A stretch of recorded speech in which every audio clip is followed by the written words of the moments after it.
One of the greatest mysteries in aviation history may finally be solved.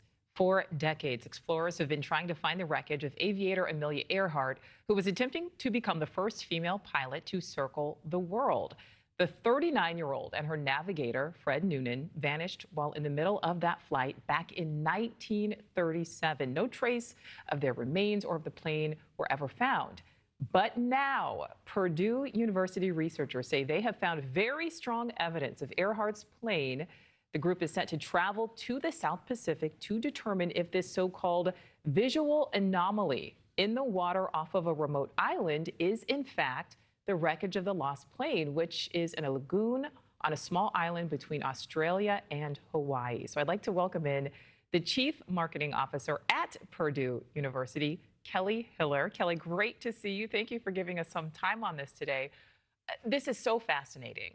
And we know that this underwater object, what really got me, it has been visible in photos that date back to 1938. So that is the year after she and her navigator disappeared. At this point, is there any doubt in your mind, in the minds of these researchers, that this is the Earhart wreckage?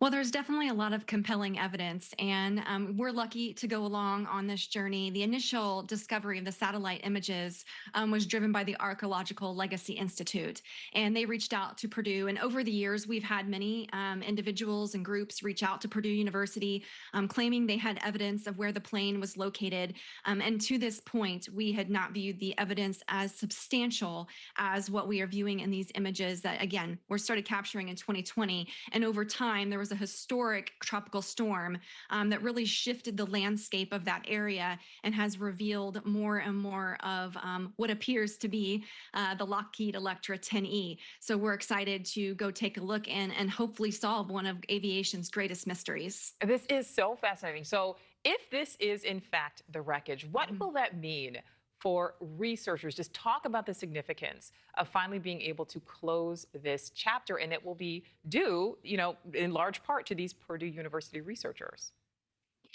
Sure, it will definitely be a huge moment, hopefully, that we're really excited to tell the world about. And, ultimately, the goal of this expedition is to find a positive or negative identification that this is indeed the plane.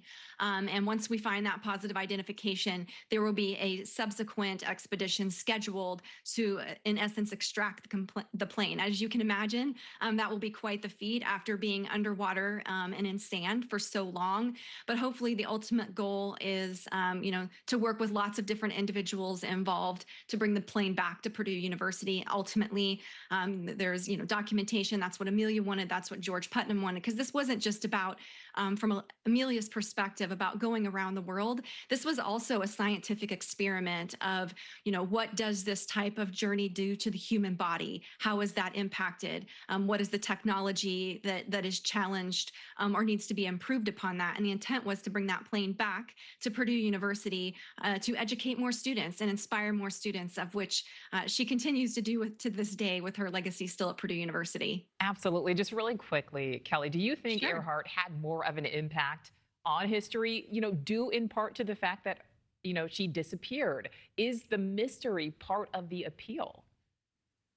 I think the mystery is part of the appeal, but she also was a very audacious trailblazer. I mean, she was a female pilot when that was not common. She wore pants when women didn't wear pants. She really broke the status quo when asked, why do you want to go on this journey? Her answer was, because I want to.